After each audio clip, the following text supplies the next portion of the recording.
ଜୟଗୁରୁ। ଆଜିର ବିଷୟ ଗୟାରେ ପିଣ୍ଡଦାନ ଦେଲେ କ'ଣ ହୁଏ।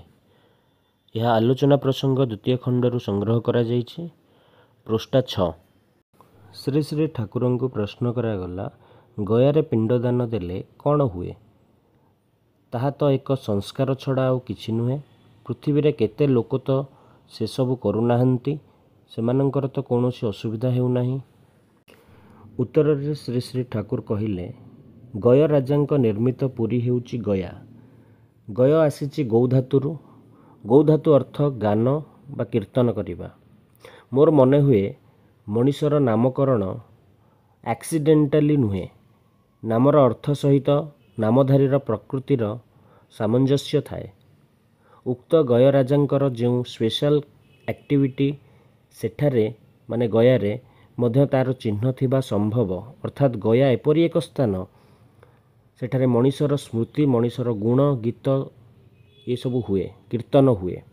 ପୁଣି ସେଠାରେ ଅଛି ସର୍ବବନ୍ଧନ ବିମୋଚନ, ବିଷ୍ଣୁ ପାଦପଦ୍ମ, ଗଦାଧରଙ୍କ ପାଦପଦ୍ମ। ଉକ୍ତ ସ୍ଥାନର ମାହାତ୍ମ୍ୟ ଏପରି ଯେ ତା ସହିତ ଏପରି ଟ୍ରାଡ଼ିସନ୍ ଜଡ଼ିତ ଯେ ସେଠାକୁ ଗଲାମାତ୍ରେ ମଣିଷର ସ୍ୱତଃ ଯୁଗପତ୍ ଶ୍ରୀହରି ଓ ବିଗତ ପ୍ରିୟଜନ ଯେଉଁମାନେ ସେମାନଙ୍କର ସ୍ମରଣ ମନନ ଓ ଗୁଣକୀର୍ତ୍ତନରେ ବିଭୋର ହୋଇଉଠେ। ହିପ୍ନୋଟିଜିମ୍ ବା ସମ୍ମୋହନ କଥା ଜାଣେନା, ଗୋଟିଏ ବୋତାମ ସମ୍ବନ୍ଧରେ ଏପରି ସଜେସନ୍ ହୁଏତ ଦେଇଦେଲା, 15 ବର୍ଷ ପରେ ମଧ୍ୟ ସେହି ବୋତାମଟା ଦେଖିଲେ ହିପ୍ନୋଟାଇଜ୍ଡ ହୋଇଥାଏ। ଯାହା ହେଉ, ଗୟା ପାଇଁ ନାନା ସେରିମନି ଭିତର ଦେଇ ଏପରି ଭାବରେ ମନ କନସେଣ୍ଟ୍ରେଟେଡ୍ ହୋଇଉଠେ ବା ହୋଇଥାଏ।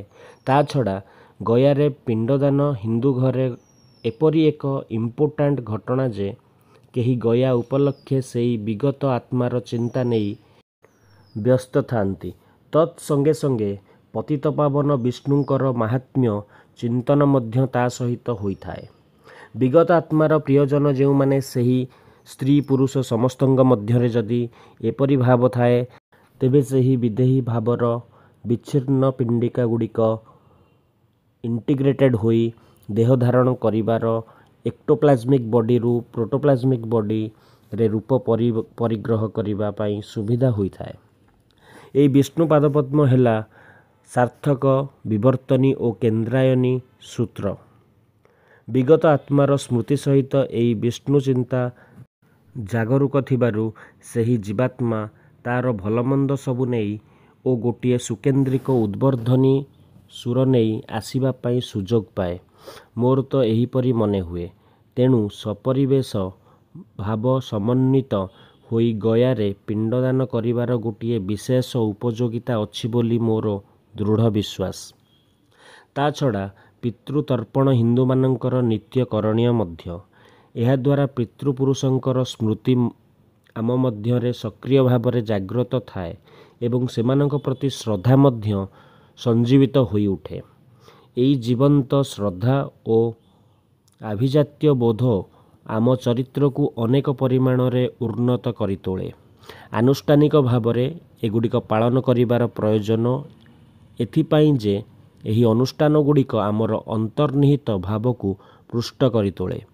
ଆଚାର ଅନୁଷ୍ଠାନ ଓ ଅଭିବ୍ୟକ୍ତିକୁ ଯଦି ବନ୍ଦ କରି ଦିଆଯାଏ, ତେବେ ଅନ୍ତର୍ନିହିତ ଭାବ କ୍ରମଶଃ ଶୁଷ୍କ ହୋଇଉଠେ।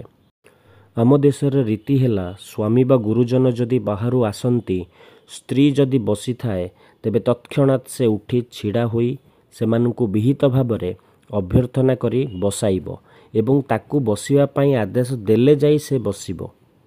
ଏହା କହି ଶ୍ରୀ ଶ୍ରୀ ଠାକୁର ଏଇ କଥା କହୁ କହୁ ସଙ୍ଗେ ସଙ୍ଗେ ଉଠି ଛିଡ଼ା ହୋଇ ଦେଖାଇଲେ, କିପରି ଅସ୍ତବ୍ୟସ୍ତ ହୋଇ ଉଠି ଛିଡ଼ା ହୋଇ କେଉଁ ଭଙ୍ଗୀରେ କିପରି ଆଗ୍ରହ ଓ ବିନୟ ସହକାରେ ଗୁରୁଜନଙ୍କୁ ଅଭ୍ୟର୍ଥନା କରିବାକୁ ହୁଏ ସେ ଦେଖାଇଲେ।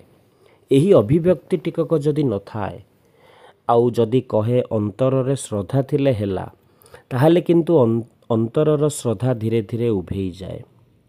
ଗୟାରେ ପିଣ୍ଡଦାନ ବା ପିତୃତର୍ପଣ ଆମ ମଧ୍ୟରେ, ଆମ ଦେଶରେ ଯେପରି ଭାବରେ ଅଛି, ଅନ୍ୟ ଦେଶରେ ବା ଅନ୍ୟ ସମ୍ପ୍ରଦାୟ ମଧ୍ୟରେ ଠିକ୍ ସେହିପରି ଭାବରେ ନଥିଲେ ମଧ୍ୟ ସେମାନଙ୍କ ମଧ୍ୟରେ ପୂର୍ବପୁରୁଷଙ୍କର ସ୍ମୃତି ପୂଜା ସେମାନଙ୍କ ଭଳି ରହିଛି। ପିତୃପୁରୁଷଙ୍କର ସ୍ମୃତି ତର୍ପଣ ଯଦି ନଥାଏ ତେବେ କୌଣସି ଜାତି ହିଁ ବଡ଼ ହୋଇପାରିବ ନାହିଁ। ତାହା ହିଁ ତ ମଣିଷକୁ ପ୍ରେରଣା ଯୋଗାଏ।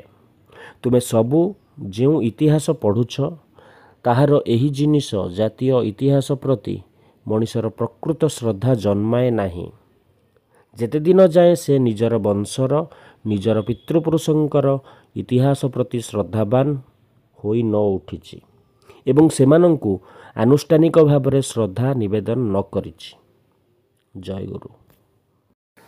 ଅନୁଭବ କର ସବୁକିଛିକୁ, କିନ୍ତୁ ଅଭିଭୂତ ହେବାକୁ ଯାଅନା ଏକ ଆଦର୍ଶ ବା ଇଷ୍ଟ ଛଡ଼ା। ତପୋବିଧାୟନା ବାଣୀ ସଂଖ୍ୟା 28।